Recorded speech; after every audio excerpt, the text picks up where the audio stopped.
Good morning and welcome once again to Agate Newspaper Headlines Review on Agate TV and Agate Radio. Combined service, a broadcast that we bring to you every Tuesdays for now. And shortly, in time to come, we'll be bringing it to you on more days of the week. My name is Emmanuel Tiavia, standing in for your regular host. And today I have the pleasure of one who always joins us to provide erudite commentary on headlines of national dailies. Let's make welcome an experienced journalist in the person of TV Akase. Good morning, Chief. Good morning, Emmanuel Tiavia, and I'm happy to be here again. And also beside me is Fanen Kwanum, who is one of our very experienced correspondents. Fanen, good morning and welcome to the Newspaper Headlines Review. It's a pleasure to be here. All right, because our time is already fast spent, we'll kick off straight away, bringing you the headlines from our beloved Agate newspaper. And above Agate News this morning, above the name template, we have headlines such as cooking gas now 1,500 naira per kilogram. Cooking gas now 1,500 naira per kilogram. And Nigeria needs 15 years to transform economy. Still on the banner headlines, you see that analysts weigh in on Albamero's motion that no local government polls held in Benue. The nameplate is docked this morning, as flashed on the screen. Federal government and states seek new approach to HIV response. But let's start from the banner headline, which reads: "Flood wreaks havoc in Makurdi and destroys over 1,000 houses." Chief Akase, it does appear like this has now become an annual song. Don't we know what to do to manage the flooding, especially in Makurdi?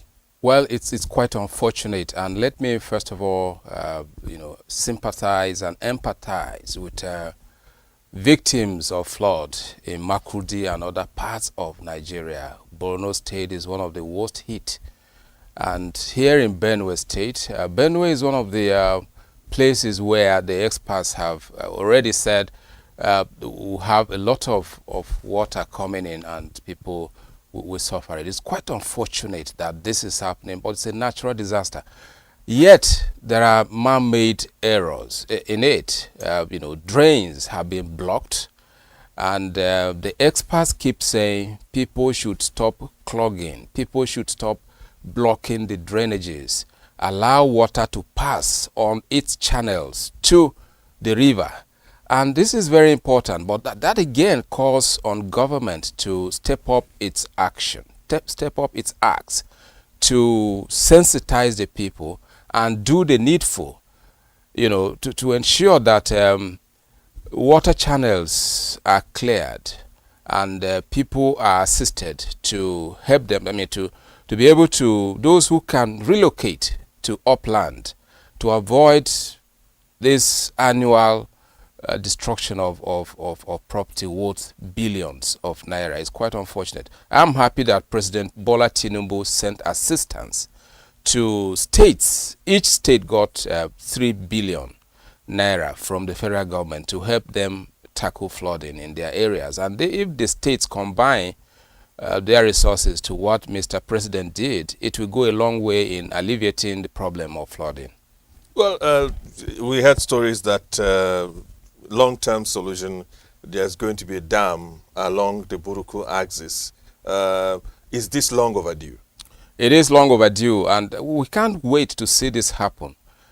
Well, government it's a continuum, as the cliche says. So we expect that the government at all levels, federal and state, should put their acts together to see that efforts that are we are living by the river banks in Makurdi here. Mm-hmm. So if efforts are not geared towards stopping this, or at least reducing it to what people call barest minimum, we may have this for a while coming. And so I expect that beside that dam that you talked about, the state government, which is the immediate authority in this regard, should go beyond mere pronouncements and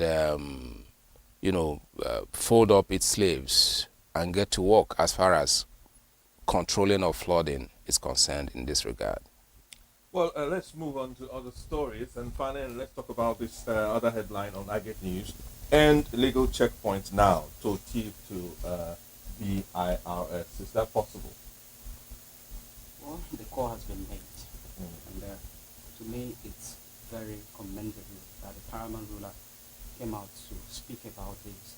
You know, it's part of the factors driving the high cost of food, that everyone is now complaining about. And that it's closely linked to multiple taxation, whereby at every point people just wake up one morning and come up with receipts, trying to, I don't want to use the word extort, money from marketers or food traders who are going through the pains of going to various markets.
Or petrol hike, because if you have the small generator popularly called I pass my neighbor, and you go for 10 liters or even 5 liters of fuel, if you put in 20,000 now, how many liters are you going to get?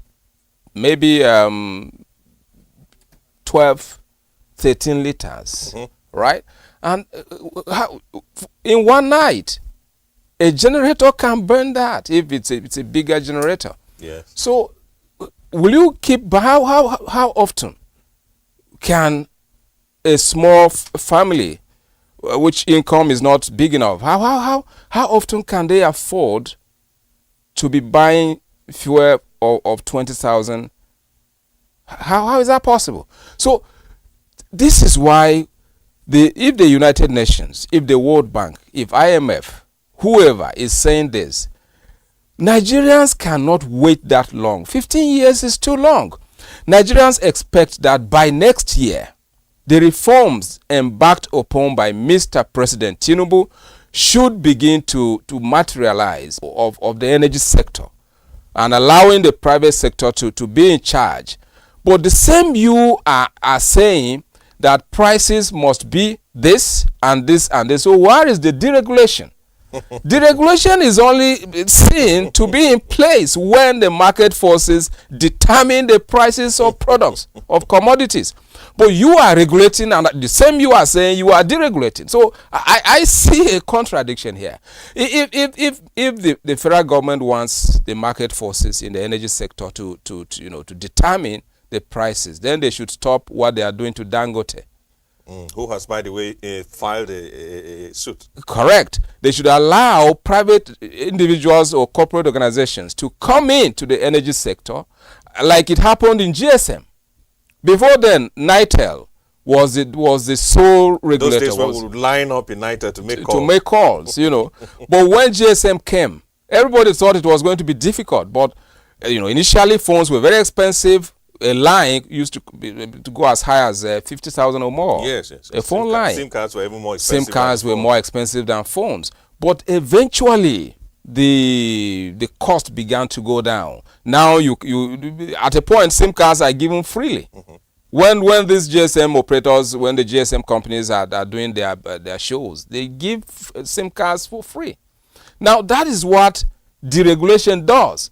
You don't hands off a sector of the economy and still put your hands there and you are regulated. So it's a contradiction, and there is no, for me, there is no sincerity. The federal government must be sincere as far as this matter is concerned, because what we have seen so far is a contradiction. They must allow the stringent measures they are putting on Dangote and allow other investors to come into the energy sector. When there is competition there, the prices will naturally begin to go down. Well, Fane, I would like to have your take on this, because Dele Momodu has come out to say, as one of the headlines at the bottom of the page on iGate News says, he sees no hope under Tinubu, considering the fact that the energy sector is what really drives the standard of living, especially in a mono economy like Nigeria. With these comings and goings of subsidy has been removed, it has not been removed, subsidy is married and it is still single, all these stories. Do you see hope, like the chief suggested, that Nigerians would want appreciable changes by this time next year? Do you think that is possible? Well, that brings the godliness in us. Because the regular Nigerian is always hopeful. Yes. But you see, the thing is, most strategies that would have been put in place were not put before the declaration. We have said this over and over. So now it's like we declare the war before going back to prepare. To train our soldiers. It's difficult to actually tell whether there is hope or not. But in any case, we keep being hopeful. But, one thing I keep saying is that one common thing that every Nigerian enjoyed was petroleum subsidy. Whether there were, bottlenecks elsewhere, but at least the benefits trickle down. Yeah, the common man was traveling, and then the transport fares were low. The transport fare for the rich and the poor were the same. So at the point, fuel prices determine the price of every other commodity in the country, and then the common man benefited from that. So since the removal, it has been challenges upon challenges. So for me to say there is hope, well, let's hope we see the light at the end of the tunnel. Eventually, as it is always said. Whoever is in charge of that light at the end of the tunnel, please put it on before we get to the end of that tunnel. Honestly, we need a light now. Now, you can also read iGate newspaper in any part of the world by visiting www.iGateRadioTV.com. And when you get there, you get to the website, you can also watch iGate TV. Listen to iGate Radio 1, that is Star FM 95. Now, if you visit the website, do not forget also to go to Google Play Store and download iGate News, the app that allows you to have the mobility to listen, to watch, and read everything about iGate. That's it on the screen. If you are watching us on iGate app and www.iGateRadioTV.com, you are watching us, you can see, and on YouTube as well, iGate TV. You can see it displayed on the screen. And if you're listening to us on iGate Radio, please don't forget that you can go to Google Play Store and search for iGate News. That is AGATENEWS. Once you get to iGate News, you download it on your mobile phone, and voila, just like that, you have all the details. We now return back to more newspapers, and for now we're going to This Day newspaper. This Day newspaper today, they call themselves the newspaper of record. We have the following above the nameplate. President resumes after 2-week working leave, and cabinet reshuffle may happen soon. Holds marathon meeting with Ribadu the Rider, CDS, Akpabio, Alake, Wike, Hadiza, and others. Chief, the rumblings in the corridors of power. Yes, the drum beats have been on for quite a while. The rumor about cabinet reshuffle, even before President Tinubu traveled, there was this rumor that no fewer than 45 ministers may be kicked out. That's a good number. Now, I don't think that should distract governance. If I were to advise, I would have said, why don't you allow these people the time that they still have left there, even if some of them are going to be relieved of their appointments. Nigerians are looking for solutions in different sectors of the economy.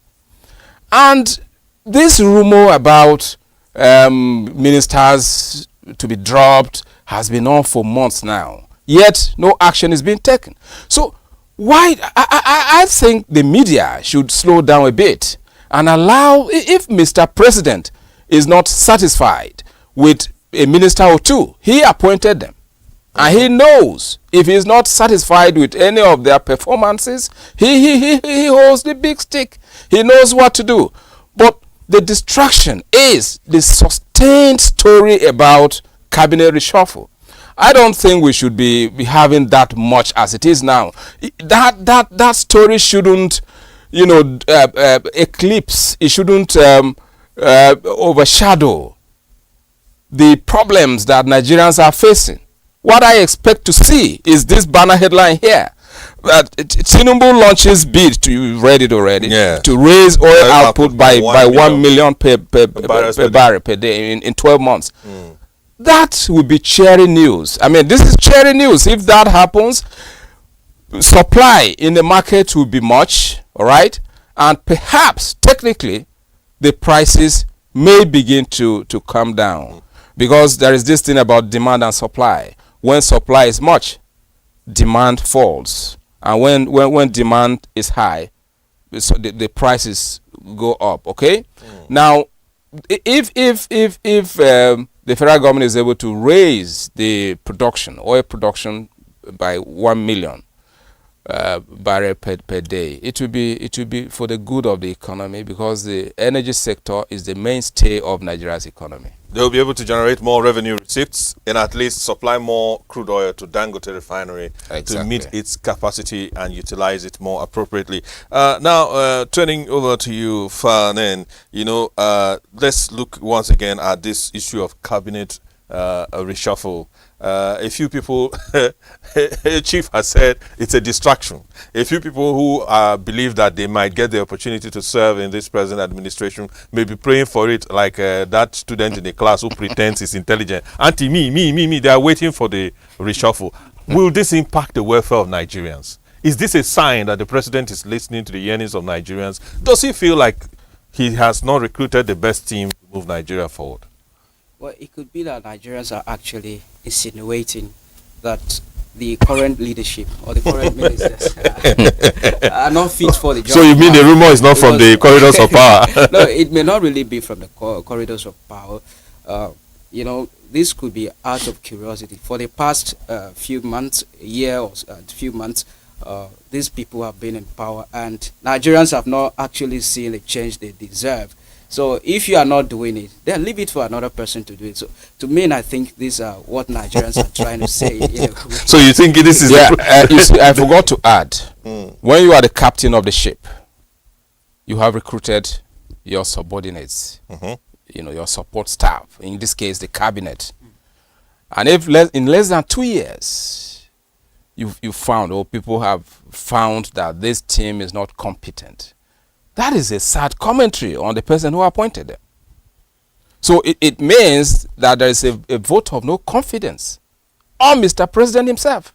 Exactly. That's what it means. If in less than 2 years you are to sack your ministers or your commissioners as but there are those who would say that it's a departure from the days of Buhari when non-performing ministers would stay on seat for 7 to 8 years. Let me say my opinion on this.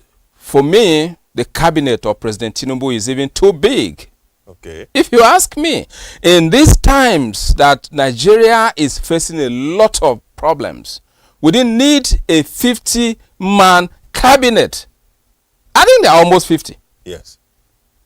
The constitution says each state will have a minister. If I were to suggest, why not go by that constitutional provision?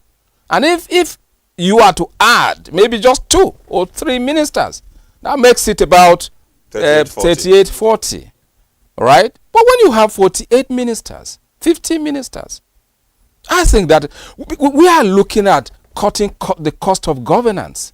Now, one minister has a lot of aides, a lot of, Paid for by government. Paid for by the government. And managing one minister takes a lot of money per month. All right? Now, when you have 50 of them, you can add that and see how much money Nigeria is spending in maintaining the cabinet. And then you go to the cabinet, you find several auxiliary staff there who you may not know them, you may not hear their names, but they are there. So, providing support services, that is already so bulky for this country. President Tinubu didn't need a 50-member cabinet in the first instance. So, if in less than 2 years you are saying you want to drop your ministers, then it means there was a problem in the recruitment ab initio.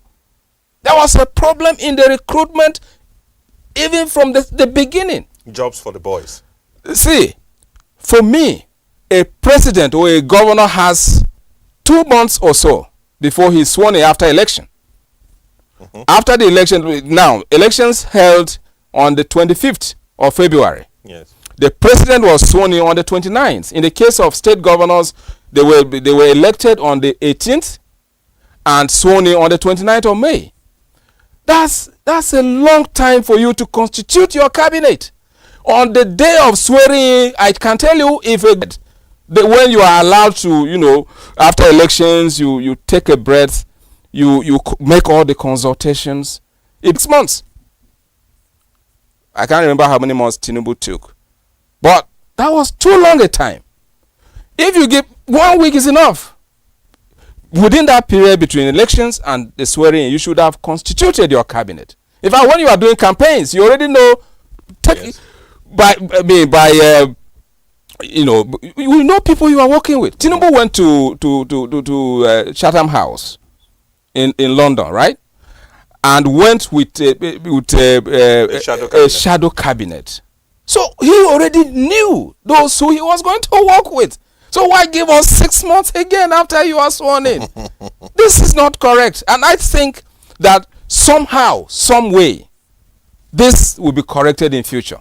Indeed, it will be corrected. That is our hope, that it will be corrected. This Day newspaper, cabinet reshuffle, the matter of the day for This Day newspaper. In case you are just joining us, you are listening to Agate Radio, and as well, you might be watching Agate TV on Agate News app or on YouTube at Agate TV. It's a combined broadcast of the newspaper headlines every Tuesday for now, and later we'll expand to other days. Of course, we have more newspapers now. Let's move over to the Punch that has these following punchy headlines. Marketers differ as Dangote sues NNPCL and 5 others.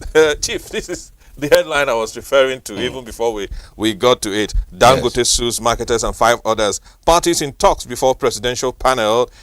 Case will be withdrawn in January, says Dangote. The earlier these people resolve this problem, the better for this country. Look, Nigerians have been taken for granted for too long. Exactly, I concur. And this is where I expect Mr. President and the National Assembly to step in and call the 2 parties to order and say, look, we are toying with the fortunes, with the lives of Nigerians. People are dying. People are committing suicide in some places because the pains are so deep. All right? Now, the hide and seek game between Dangote and NNPCL, it's all about personal interest, and especially on the part of NNPCL, if you ask me. I talked about the contradiction in the regulation and deregulation that the game that has been going on. So Dangote is one of the private. For me, I am not promoting Dangote. I'm saying the truth. For him to take that bold step to move into the energy sector and provide a refinery after almost 40 years of non-production of Nigeria's oil, For many years, Nigeria could not produce its own oil, despite the abundance of oil here. We were importing finished products. And this guy has said, look, I can offer some help. And he stepped in and provided a refinery. And now, the people who, I'm not talking about NNPCL now. The cabal. The cabal now came like a hawk and said, look, guy, you can't get away with this. We are the captains in this But industry. you know when Jonathan spoke about the cabal all these He years did. ago, people were mocking. He did. Now During the 2012, what do you call that protest against subsidy remover. Jonathan talked about it. It is playing out now. So I am begging those who are involved in this to consider the lives of Nigerians. Because in the end, the ordinary people of this country are the grass that will suffer. When our people are going through pain, you are playing that hard and seek game. So I expect Mr. President to say, look, we have had enough of this. Call NNPCL to order. Call Dangote. Say, look, allow other private sector people to come in and let the energy sector be truly deregulated and have competition there for the benefit of people of this country. Well, let's move on now to matters that are suspense-filled, just as much as the subsidy issue. One of the headlines in the Punch today reads, the banner headline is Marketers Differs, Dangote sues NNPC and 5 hours. Above the nameplate, federal government loses 13 trillion naira to forex subsidy. 11 investment. This is a signal that there might be more deregulation in the foreign exchange sector. 11 investments peak shuns Nigeria's federal government records $5 billion foreign direct investment. Now let's move on to this story. Supreme Court suspends as Supreme Court rules on 36 governors' suits against EFCC today. Fane, 16 governors, including our own state, filed this suit. What image does this create when people are fighting against an anti-corruption, anti-graft agency?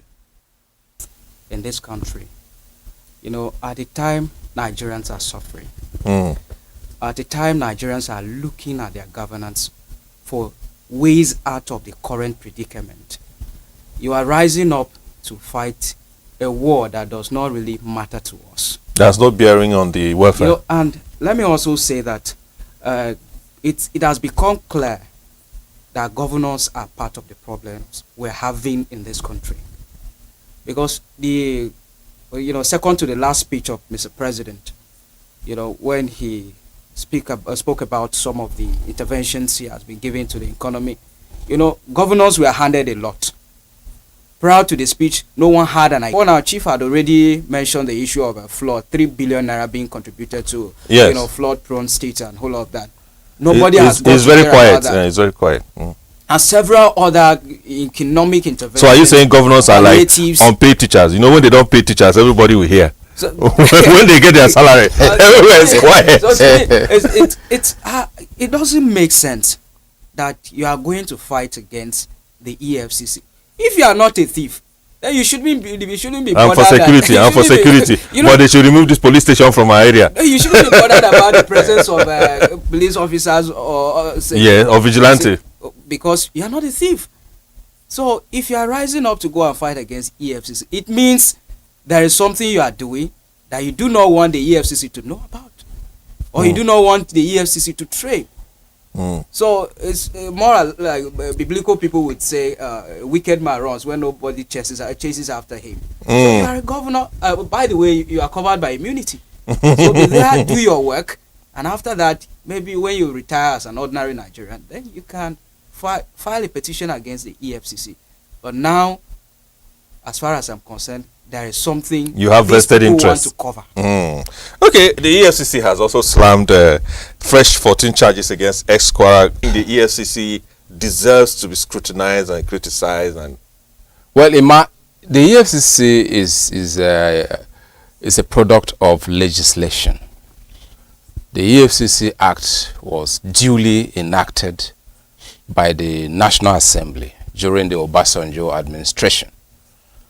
Now, calling it illegal is something that I'm trying to find the justification of why 16 governors. And interestingly, most of these governors are new governors who have done less than 2 years in office.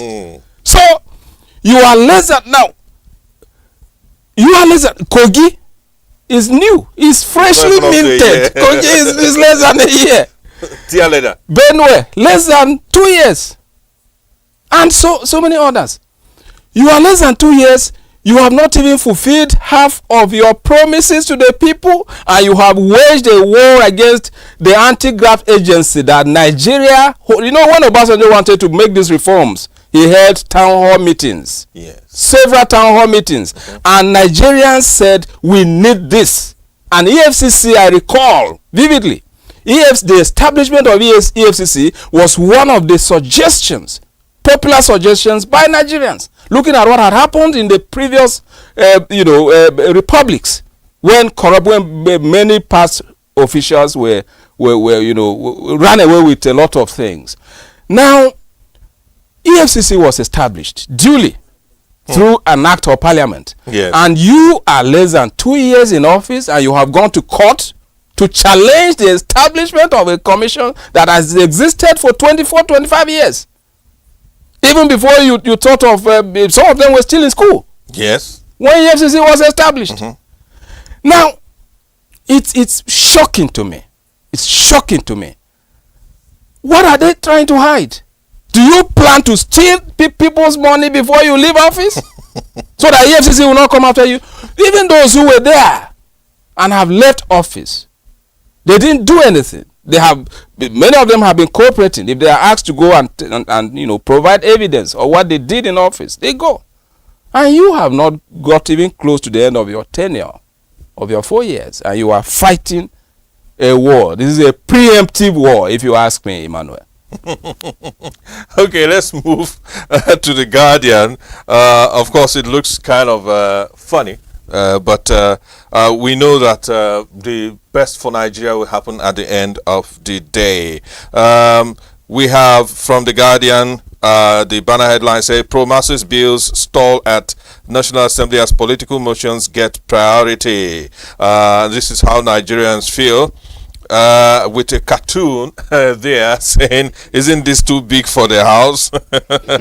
Anti-hardship bill on its way, and they say this is too big for the house. But when it comes to other political motions, they get accelerated hearing. Anxiety as court prepares to rule on Kano Council polls.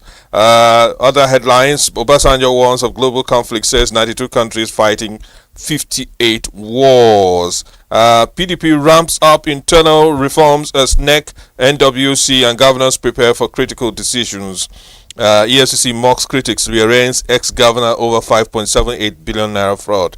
Dangote Refinery withdraws suit against NNPCL and others. Now, finally, let's look at the PDP ramping up informal internal reforms as the National Executive Committee and the National Working Committee and governors prepare for critical decisions. What is the role of a virile opposition in a democracy? You know, in a democratic setting, like you said, the role of a vibrant opposition cannot be overemphasized. It behoves on the opposition to keep checks and balances on the ruling party. So if the opposition itself is distracted, then it becomes a problem. Because they are the only solid voice that can raise issues concerning the ruling government. Provide an option when the general elections come around. Yeah. Especially in democratic settings where public opinion, because you speak, you think. Some will say the days under PDP were better than what APC has given to Nigeria since 2015. Let's land with this one first. Okay. Let's land with this one first. So it behoves. This is buttressing your point of an opposition being organized, because some will say, oh, the next elections will vote. But if the PDP are disorganized, will we have an option? That's what we're trying to say. that the PDP need having resolved them and then fight for the interest of Nigerians. And whether they ruled better or they did not rule better, this is the time for them to sit and then look into the affairs of the current government, critiquing them, keeping them on their toes to ensure that they rule for the betterment of the country. But if crises are within them, then they will be divided. And mostly people, I think at times it's even some tactics from the ruling party, trying to, infiltrate some elements in the party and see how to distract them so that they go about their businesses unchecked. So the PDP should not find itself in such an angle. It should resolve its house, and this is commendable, by the way, that they have resolved issues and they're looking forward to see how they can keep the current government. Is this spirit or instinct? Democratic Party. He, before now, was the deputy national chairman of the party North. There are two. And or whichever circumstance that makes the substantive chairman not to be on that seat anymore, then the deputy chairman, national deputy chairman from his zone, will assume the position of acting national chairman. And that's what happened. When Dr. Yochiayu, Senator Yochiayu, was suspended by his ward and therefore lost his membership of the party. Now, someone had to step in, and that person had to come from the North, and that was Umar Damagum.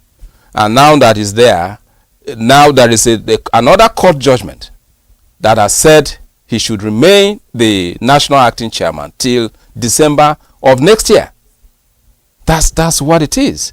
So if you say Damagum is fortunate, yes, sometimes fortune plays a role, and fate plays a role in some of these things.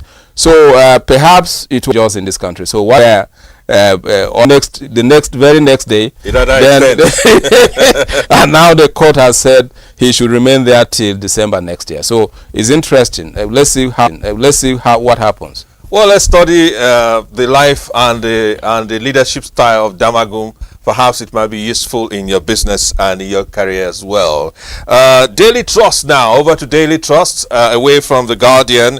Below the nameplate, we have Dangote withdraws 100 billion naira suit against NNPCL and others over import a license.